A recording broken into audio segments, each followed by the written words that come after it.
Yeah. Welcome back. We are having a discussion with CAMILLA TALLAM. She's an economist. We are talking about all matters economy, just trying to explain the economic issues. Those things we hear about that sound like, rocket science and atomic equations and chemical imbalances. And then we are like, aye, mambo. And then people, the economists will tell us all these things, and then we are so lost as a people.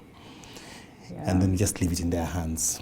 So we were at debt ceiling. Yes, we were at debt ceiling. Yeah. And I was saying how debt ceiling is just the upper limit of the amount of debt that a country can accumulate, and it's usually set forth through a statute. For Kenya, it's the clear. And you are saying a lender can always be found. Last year I saw there was a point when the president last year, Uhuru, went out. I think he was talking to IMF guys, and guys went on Facebook. I don't know if you saw it. Yes, I did. And they wrote there, don't lend us, don't give us,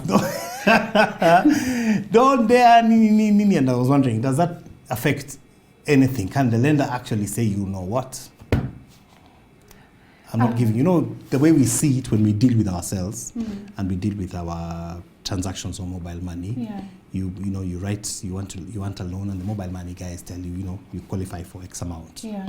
And tomorrow you default that, and they tell you don't qualify. Yeah. End of story. And then you have to go rebuild it from. When you do qualify, you won't get that rate anymore. You start at, maybe if you're getting 10,000 bob, you'll have to go now and get 1,000 shillings and build your way back, to what you were getting before over time. It doesn't work the same way, does it? Not exactly. To some extent, it does. For example, when a country defaults, you find it becomes very difficult for them to issue bonds internationally, because the appetite for them then decreases, or the interest rate becomes so high that the government may decide it cannot issue a bond at that cost. It becomes so costly to issue that bond. So it's not necessarily that no one will want to lend to you, but they will want to lend to you at a particular rate. Or it can get to the point where your credit rating has been so badly hampered by your default or by your bad practices. Yes, or by the perceptions in the market. Sometimes it's about perceptions. So if there's perceptions that you have a high relatively default risk, the credit rating agencies will actually downgrade your credit ratings, and this will dissuade even those who are willing to borrow at high interest rates from actually lending to you. So then it limits the amount of lenders, but a lender truly can be found. So in such situations, it may be that if you want to increase borrowing as a government, then you're restricted to your domestic markets, because internationally it might be too costly for you to borrow. And also remember, what's happening internationally actually impacts the appetite for government bonds. We've seen interest rates increase in advanced markets, and those economies tend to have lower credit ratings, right? So as an investor, if I'm in the international market, I will want to reduce my risk as much while getting a relatively high return. So if interest rates are rising in advanced economies that have better credit ratings, I'd rather take my money there. So that will mean the government that I would have lent to then is constrained by getting buyers in the international market, meaning that they would just rely solely on the domestic market, or they would rely on multilateral or bilateral lending, which is usually concessional. Concessional just means at relatively low interest rates, like below 5 or below 3, relatively low interest rates, usually international organizations. Interesting. Yes. So these bonds, I hear you say bond, issuing bonds. Yes. Anytime we think about bonds, we think about Eurobond and the fiasco that happened. Yes. And they say now, so who issues the bond? How do we issue the bond? What does it mean? So basically, this whole Eurobond came about because a country wants to issue a bond in an international market, and they want to issue it based on a particular currency, maybe one of the benchmarks. Which means what? They want to lend money. Basically, they want to borrow from a different market than a broader market, the international market. And then they, instead of pricing it at the for example, the Kenya shilling, they want to tap into a better currency that might have lower currency risk. Like the euro, the dollar. Exactly. So the whole concept of the Eurobond was, I think a government wanted to borrow from the European market in the euro currency, therefore the Eurobond. But Eurobond is basically a catch-all term for international borrowing at a benchmark rate in the market. So it's basically external borrowing. That's all it is. It's issued through an international financial institution, and obviously a government would go to whatever market it is targeting. And so when it's issued, what determines how much money you get? The appetite, how much you're asking for, the appetite, your macroeconomic position. In your macroeconomic position, they would look at, for example, your stock of debt. Your stock of debt is basically how much debt you've been accumulating over a given period of time as a proportion of how much income you generate, GDP. They would look at things like fiscal deficit. This is basically government revenue minus government expenditures. So if you're spending more than you're receiving revenues, which is income, the higher your deficit will be. And if you have persistently high deficits, it means that you're not managing your finances well. So they would look at those types of things. They would look at your long-term GDP. Are you likely to continue growing at a good rate of, for example, 5% over the next 5 to 10 years or 20 years? What proportion are your exports? Your exports is like the amount of money that comes in from you selling your goods abroad. What proportion, how has been your revenue collection and revenue growth? How are your remittances doing? So these are sort of indicators, as well as the type of policies. Are you implementing sound macroeconomic policies that make sense for your market and the conditions that you're facing? So all of this would affect the appetite in the market. And obviously there's the demand for other instruments. And yet we hear people lobby. They're lobbying what? For the appetite or what? Lobbying, I guess they're just trying to show how good they are as borrowers. So it's basically just putting your best foot forward. Exactly. This is us. If you lend to us, this is what happens. Yeah, look at our trade ties. We trade a lot together. Our economy has been growing. We're likely to, it's going to be beneficial for you in this way. You're guaranteed this rate. We have this very low risk. We have political stability. Your investment is safe. Those types of things. Yeah. So if we were to talk about, government, what's it called? Because right now there's all this talk about the economy is very bad and we need to have cost-cutting measures. Ideally, as an economist, what would that entail from your eyes? Okay, so it's very broad to say that the economy is not doing well because there are many metrics that look at the health of an economy. But I think what you're alluding to is our fiscal position, which is basically government finances and how they have been. Yeah. So there's many ways that that government finances can be measured. A lot of times it goes back to this concept of debt sustainability.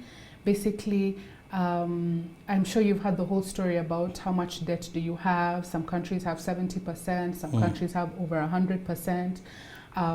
But there are actually formal ways and very quantitative and ways that can measure and speak to the health of government finances and their ability to manage the debt that they accumulate well, especially over a long period of time.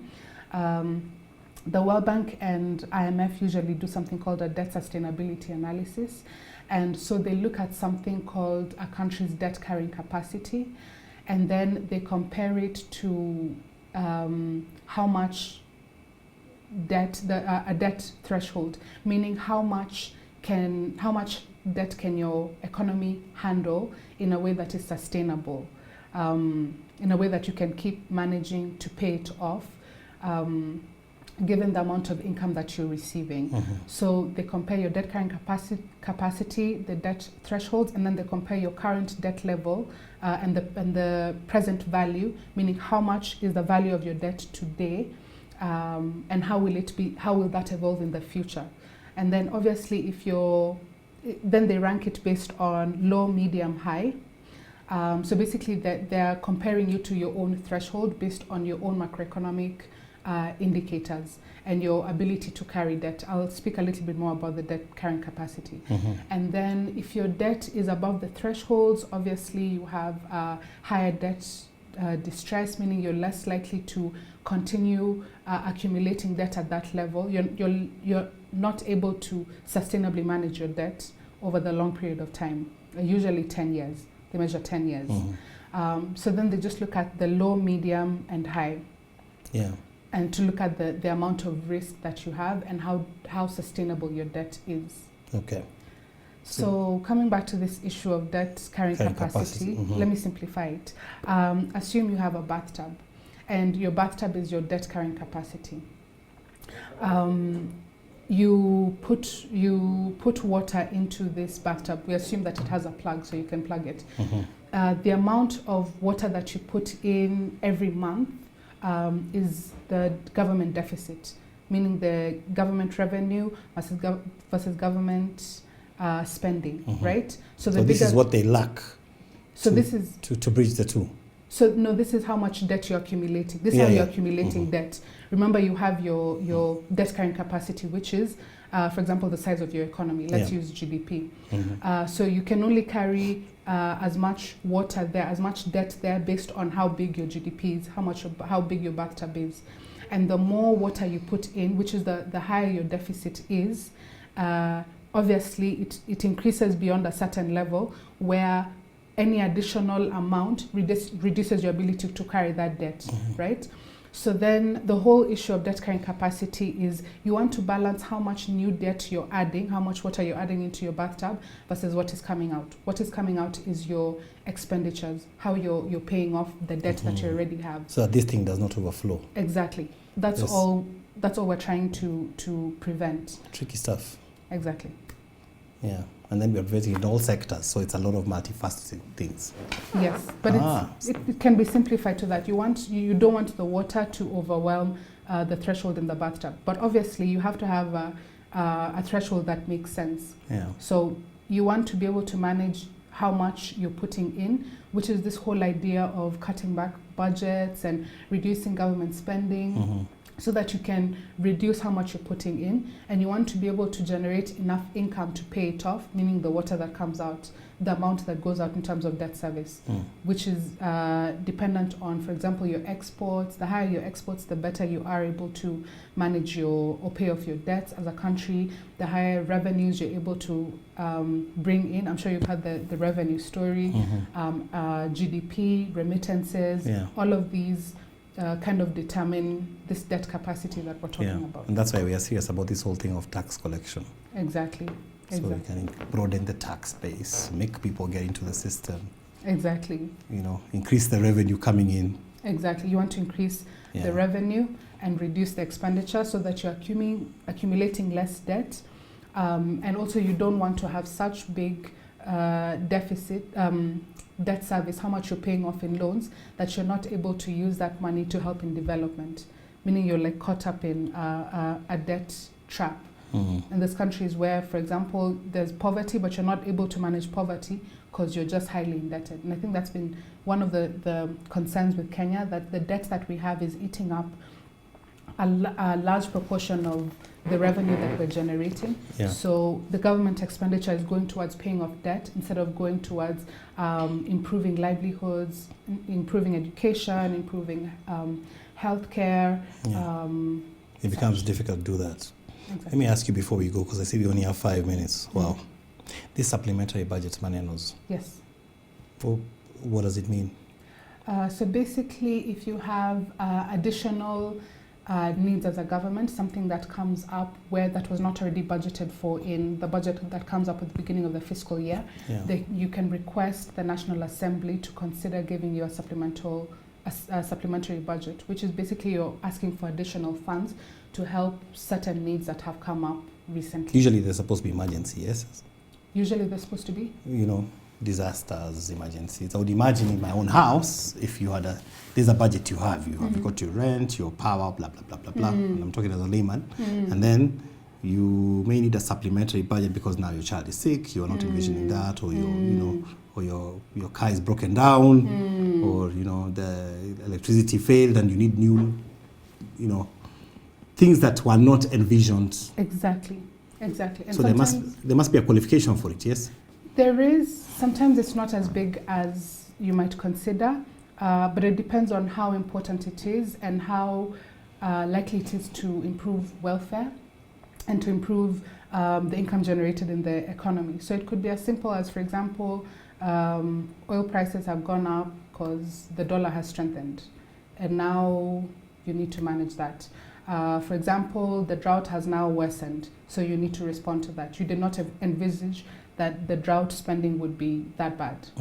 COVID-19 has come, although it's not overwhelmed your government, the positivity rate is increasing. Now you need additional containment measures, or you need to increase current transfers to help support the vulnerable who would be impacted by the pandemic. So those types of things. Let me ask you as we close, what's the one takeaway you can tell us as a layman to watch out for when looking at matters economy? What should I be concerned about sitting in my house this morning? I think it's important to follow the story on debt. There's a lot that's being done in this space. There's been discussions about increasing the debt ceiling to 55%, which is 8.5, which will go up to 8.5 billion. So it's currently at 50%. And the good thing is that Kenya's debt threshold is actually lower than internationally recommended ones for countries similar to Kenya, which is 60% of GDP. So that's good. But I think tracking some of the developments in this area will help to inform you about whether we should worry about our debt situation and whether what we're doing in terms of cutting expenditures and what we're spending on is likely to generate income and help our economy grow and also fight poverty and improve livelihoods. So that's where the pulse is.